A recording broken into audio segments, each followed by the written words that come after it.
Olá, seja muito bem-vindo. Eu sou aluno do Petroquímica da UFRN e daremos continuidade às resoluções de questões do ENAD, especificamente da área de Físico-Química. Trabalharemos a questão 12 do ENAD de 2014.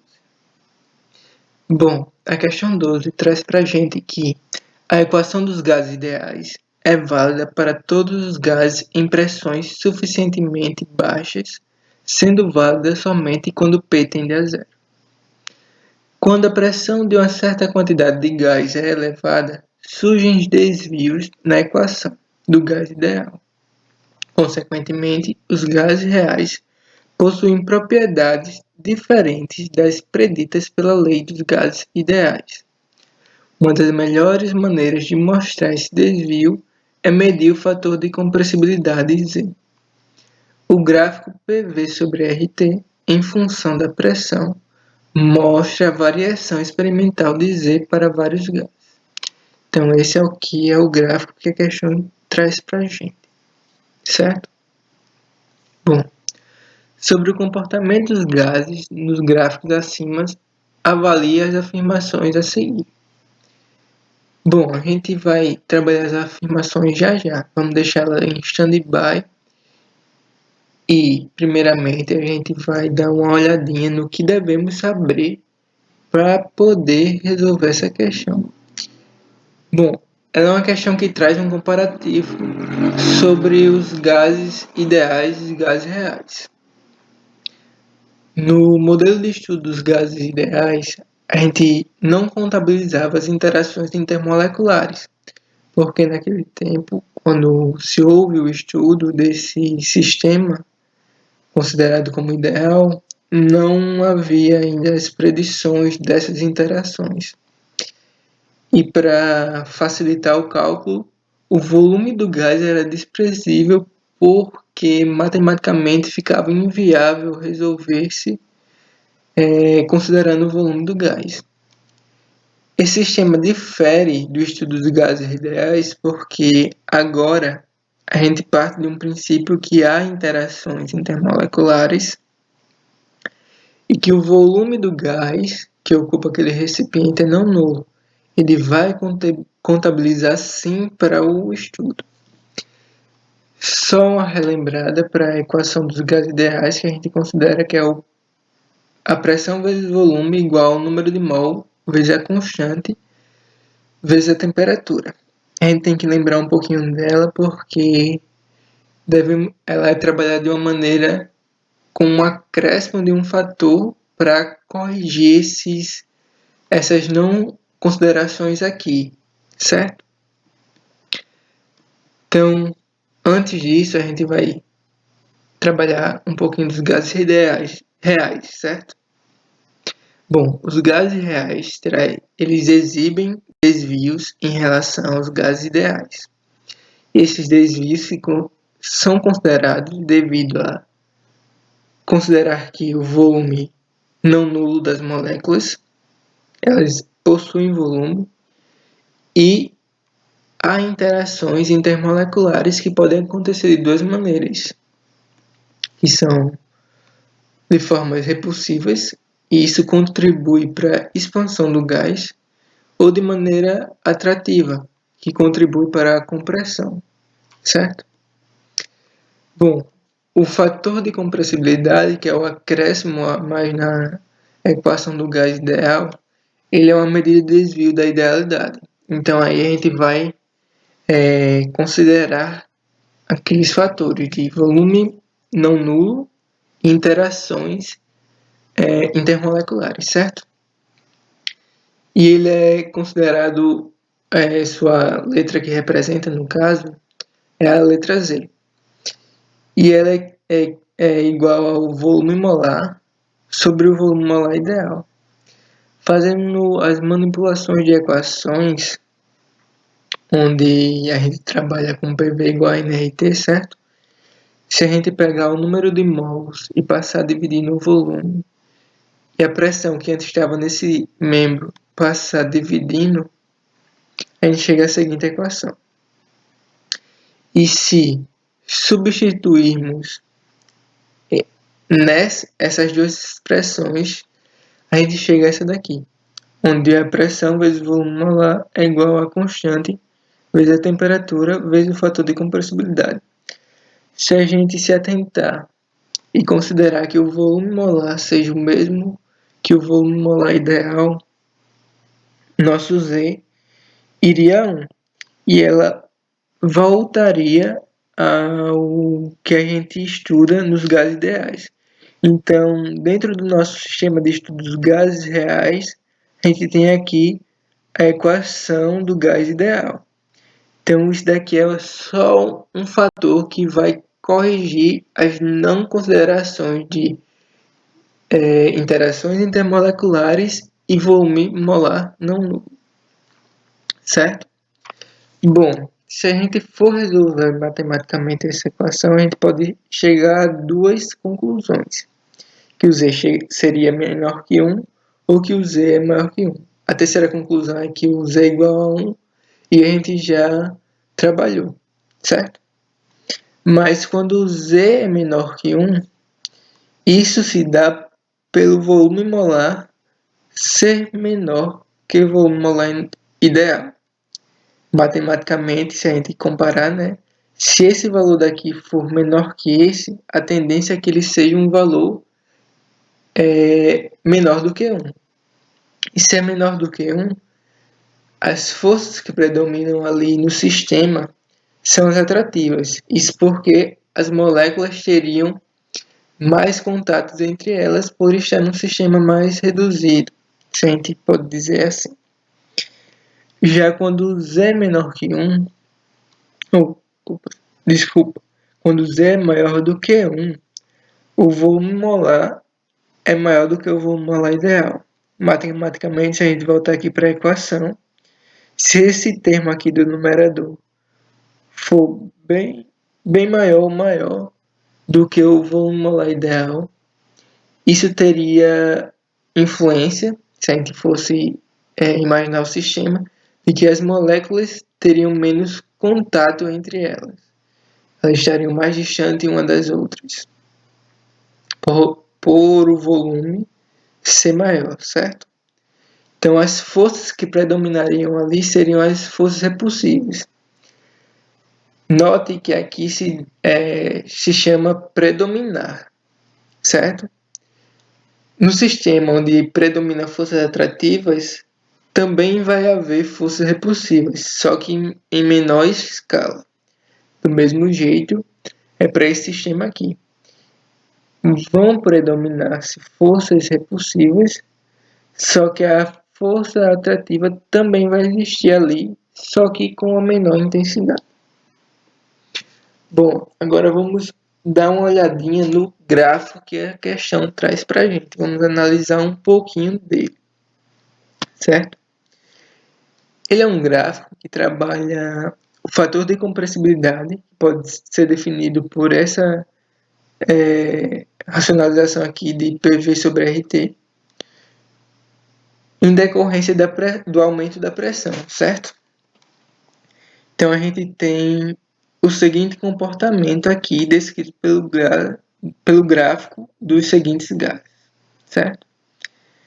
Se a gente observar e o que a gente esperaria de um comportamento ideal, é que a tendência desse gás, seguisse esse tracejado aqui, certo?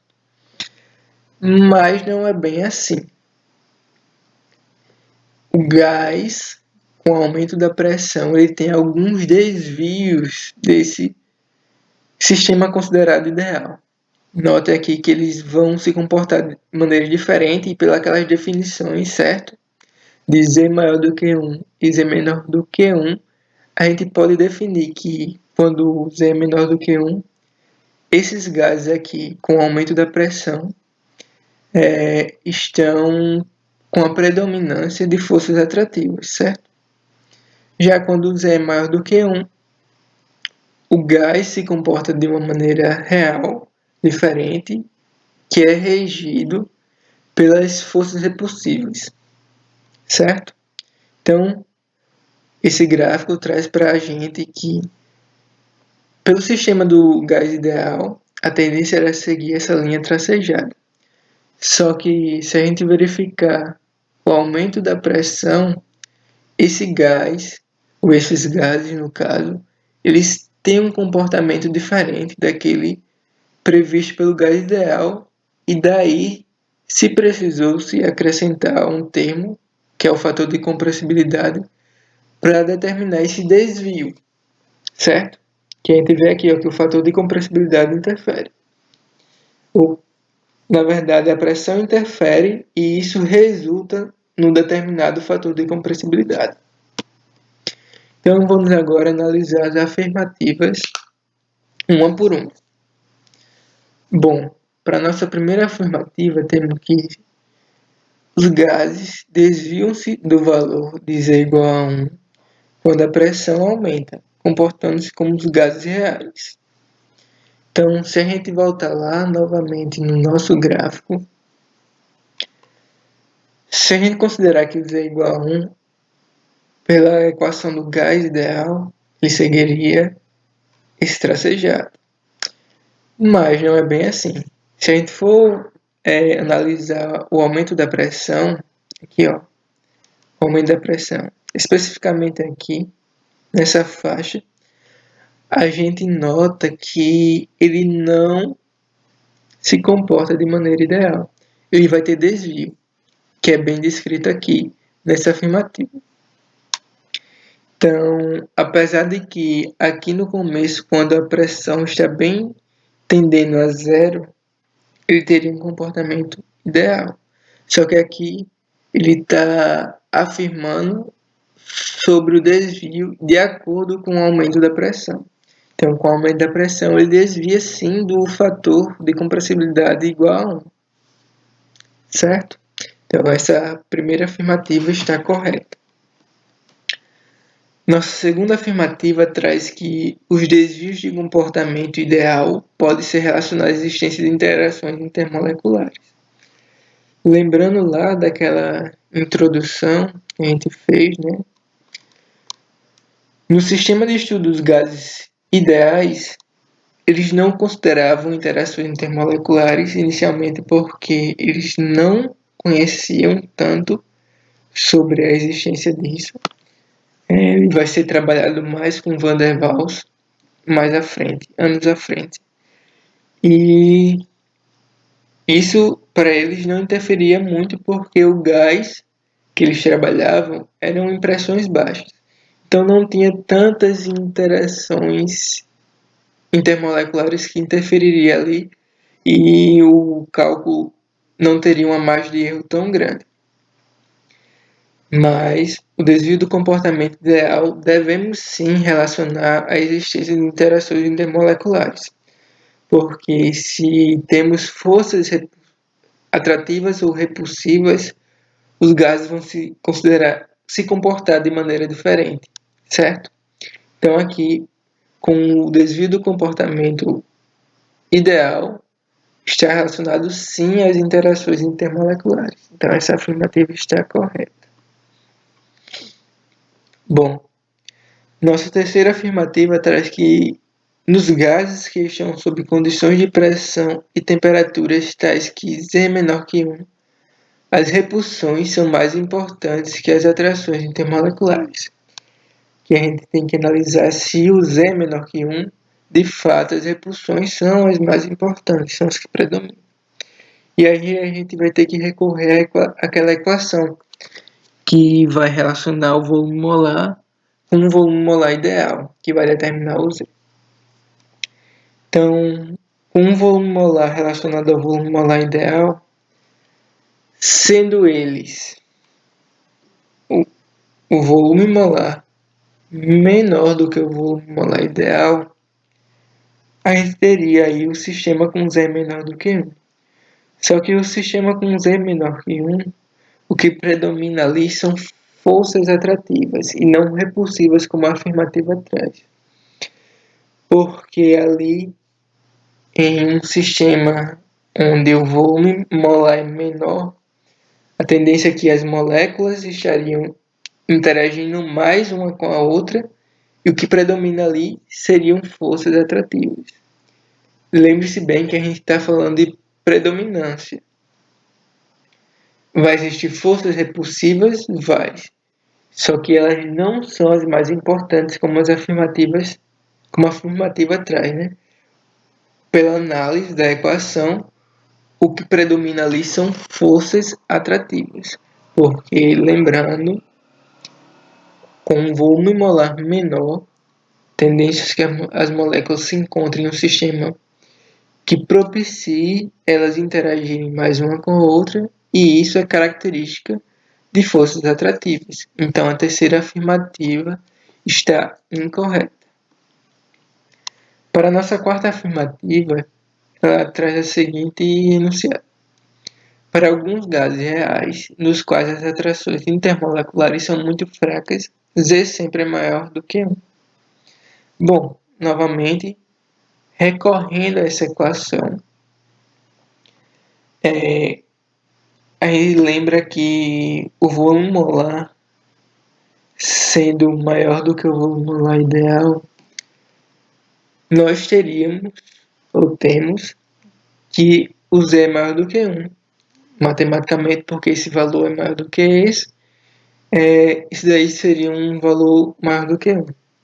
E as forças ali existentes seriam as repulsivas. Então, esse sistema tem atrações mais fracas, certo? Então, por isso é que se predomina-se forças repulsivas, certo?